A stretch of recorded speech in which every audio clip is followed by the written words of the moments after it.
Bismillahirrahmanirrahim. Today we are going to talk about chronic inflammation, and we will discuss about the causes of the chronic inflammation and the morphological and the cells involved in the chronic inflammation.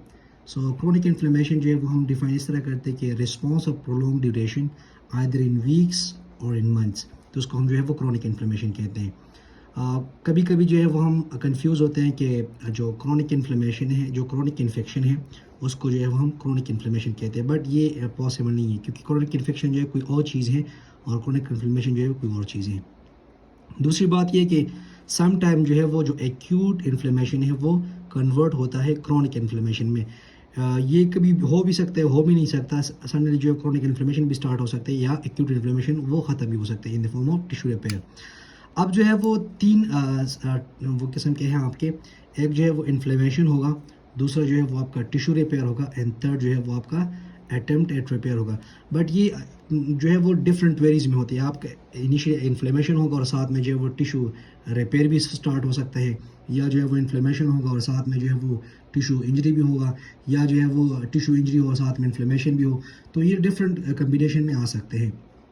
अब बात करते हैं causes of the chronic inflammation. So the first one is the persistent infection. उसके बाद जो हम बात करेंगे hyper sensitivity, and third one is the prolong exposure to toxic agent. So the first one is the persistent infection. हम उस organism के बारे में बात करेंगे जो which are difficult to eradicate. So इसमें आपके बैक्टीरिया हो सकते हैं, वायरस हो सकते हैं, पैरासाइट्स हो सकते हैं, फंगल जो इन्फेक्शन हो सकते हैं. तो वो कंसिस्टेंट हो और वो डिफिकल्ट टू इरिकेट हो तो उसको जो है वो आपके क्रोनिक इन्फ्लेमेशन काज कर सकता है. दूसरा पे आके हाइपर सेंसिटिविटी डिजीज़. उसमें दो है, excessive and inappropriate activation of the immune system. या तो वो हद से ज़्यादा एक्टिवेट हो और डिसप्रोपोर्शनेट जो है वो एक्टिवेट हो, तो उसको आपके ऑटो इम्यून डिजीज़ में आते हैं. दूसरी बात ये कि जो प्रोलॉन्ग जो unregulated immune response against microbes, उसमें अनरेगुलेटेड इम्यून रिस्पॉन्स जो है वो रिलीज़ होते हैं, जिसमें आपके इन्फ्लेमेटरी बॉल डिजीज़ में आते हैं. थर्ड पे हम बात करेंगे जो prolong exposure to toxic agent. उसमें आपके एक्सोजीनियस टॉक्सिन है जो कि सिलिका है, जो सिलिका डस्ट के है, विच कैन कॉज सिलिकोसिस और pneumoconiosis. The first one second one is the endogenous जो टॉक्सिन है वो आपके कोलेस्ट्रॉल है, which can lead to atherosclerosis and coronary artery disease also. अब बात करते हैं कि क्रोनिक इन्फ्लेमेशन मॉर्फोलॉजिकल फीचर क्या क्या हो सकती हैं. So the chronic inflammation morphological feature में आपके इन्फ्लेमेशन है, टिश्यू इंजरी है, एंड उसके बाद जो है आपकी जो थर्ड नंबर पे क्या रोल ऑफ द लिम्फोसाइट्स है. सो जो क्रोनिक इन्फ्लेमेशन था उसमें कौन कौन से सेल जो है वो इन्वॉल्व हो सकते हैं. और जो थर्ड जो एक्यूट इन्फ्लेमेशन में हम लास्ट टाइम बात किए हुए थे कि वास्कुलर इवेंट्स होंगे, WBC इवेंट्स होंगे, उसके बाद जो है वडीमा होगा, न्यूट्रोफिल इन्फिल्ट्रेशन होंगी, तो वो आपके एक्यूट में आ जाते हैं. क्रोनिक इन्फ्लेमेशन में आपके इन्फ्लेमेशन है, टिश्यू इंजरी है, and third attempt to repair है. इन्फ्लेमेशन में आपके जो मोनोन्यूक्लियर सेल्स है, आपके न्यूट्रोफिल है, मैक्रोपेजेस है, प्लाज्मा सेल है, बीटा सेल्स है, वो इन्फिल्ट्रेट कर जाते हैं.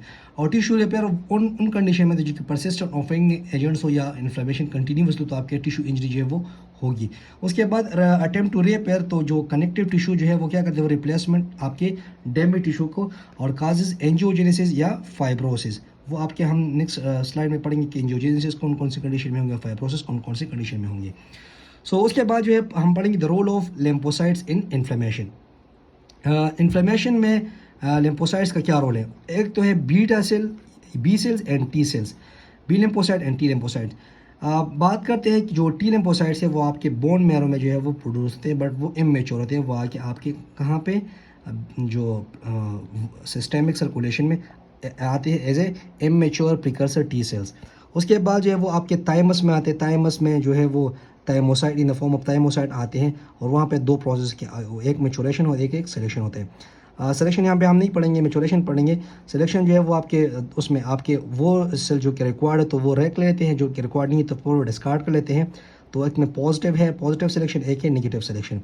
उसके बाद जो है पूरा जो थाइमोसाइट्स है वो मैच्योर होते हैं in the form of CD4 and CD8. उसमें सर्टन रिसेप्टर है जो थाइमस के ऊपर.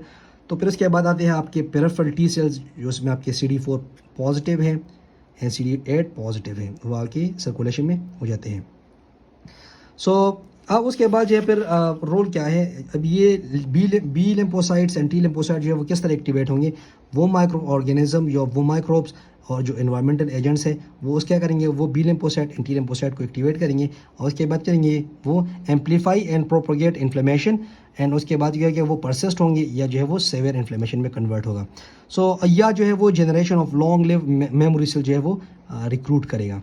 उसके बाद जो CD4 T lymphocytes and B cell जो है वो क्या है, तो जो टी सेल्स हैं उसमें आपके टी हेल्पर सेल जिसको हम कहते हैं, उसमें एक है TH1 सेल्स हैं, TH2 है एंड TH17 है। TH1 जो है वो साइटोकाइन इंटरफ्यूरॉन गैमा जो है वो सिक्रीट करता है और उसके वो क्या करते हैं फिर वो क्लासिकल पाथवे एक्टिवेट करते हैं और उस क्लासिकल पाथवे के एंड में आपके मैक्रोफेज जो है वो एक्टिवेट होता है। जो TH2 सेल्स हैं वो क्या करते हैं, वो सिक्रीट करते हैं इंटरल्यूकिन 4 एंड 5 एंड इंटरल्यूकिन 13, और वो क्या करते हैं, वो अल्टरनेटिव पाथवे एक्टिवेट करते हैं, आइदर वो मैक्रोफेज एक्टिवेट करते हैं या एक्टिवेट इजोनोफिल। उसके बाद जो TH17 सेल्स है वो क्या करते हैं, इंटरल्यूकिन जो 17 है वो सिक्रीट करते हैं और फिर आपके रिक्रूट करते हैं न्यूट्रोफिल एंड मोनोसाइट को रिक्रूट करते हैं साइट ऑफ द इन्फेक्शन। उसके बाद जो है वो अदर सेल्स हैं जिसमें आपके एक्टिवेटेड बी सेल्स हैं, तो वो क्या करते हैं, वो प्रोड्यूस करते हैं एंटीबॉडीज़ को, और जो है वो जो प्लाज्मा सेल्स हैं उसमें जो क्रोनिक इन्फ्लेमेशन में उसका जो रोल है वो अनक्लियर है। ये क्या सेल क्या करते हैं, जिसमें आपके बी सेल्स है, टी सेल्स है, प्लाज्मा सेल है, वो क्या करते हैं, वो रिक्रूट करते हैं, वो एग्रीगेट कर जाते हैं और वो क्लस्टर बनाते हैं और फिर वो लिम्फोइड फॉलिकल्स बनाते हैं जो कि हाशिमोटो डिजीज़ में वो होते हैं। उसके बाद फिर क्या हुआ कि जो अदर सेल्स हैं उसमें आपके other sales in the chronic inflammation उसमें आपके इजोनोफिल आ जाते हैं, वो अबेंडेंट होते हैं इन इम्यून रिएक्शंस, जो कि वो रिएक्शन जो कि IgE मीडिएटेड हो, एंड ये आपके जो पैरासिटिक इन्फेक्शन है उसमें भी रोल करता है, बिकॉज जो इजोनोफिल है उसमें आपके बेसिक प्रोटीन है, मेजर बेसिक प्रोटीन, वो हाईली कैटायोनिक प्रोटीन होते हैं, वो आपके जो हेलमेंथस होते हैं उसको उनके लिए जो टॉक्सिक है, बट आल्सो जो है वो आपके जो एंडोथेलियल है उनके लिए भी टॉक्सिक है। इसलिए हम कहते हैं कि जो इन्फ्लेमेशन है वो दो धारी तलवार है। उसके बाद मास्ट सेल है, मास्ट सेल मेजॉरिटी कहाँ पे होते हैं, आपके जो वास्कुलर लाइनिंग है, जो इंटरनल लाइनिंग है, जो एक्सटर्नल लाइनिंग है, उसके बाद जो है फिर आपके जो नर्व के गिर्द गिर्द जो है वो आपके मास्टल होते हैं। मास्टल क्या करते हैं, आपके हिस्टामिन रिलीज करते हैं, वेसोडाइलेशन करते हैं, ब्रोंकोकंस्ट्रिक्शन करते हैं, prostaglandin also. It also release cytokines which help in the chronic inflammation. दूसरी बात लास्ट पे जो है वो न्यूट्रोफिल है। न्यूट्रोफिल क्या करते हैं, वो प्रेजेंट होते हैं yes during in chronic inflammation, जब वो इन्फेक्शन जो है वो या इन्फ्लेमेशन परसिस्ट हो तो यहाँ पे वो न्यूट्रोफिल वो रिक्रूट कर जाते हैं, which mediator produce by activated macrophages and T lymphocytes. ये आपके जो है वो लास्ट में आ जाते हैं जो क्रोनिक ऑस्टियोमाइलाइटिस, उसमें आपके क्रोनिक इन्फ्लेमेशन है उसमें न्यूट्रोफिल जो है वो प्रेजेंट होते हैं। सो एक्यूट ऑन क्रोनिक इन्फ्लेमेशन वो कंडीशन जिसमें क्रोनिक इन्फ्लेमेशन भी स्टार्ट हो और साथ में जो है वो एक्यूट भी इन्फ्लेमेशन स्टार्ट हो। So this was all about the chronic inflammation. If you have any question you can ask me in the comments, and if you need this lecture I will provide you. Thank you.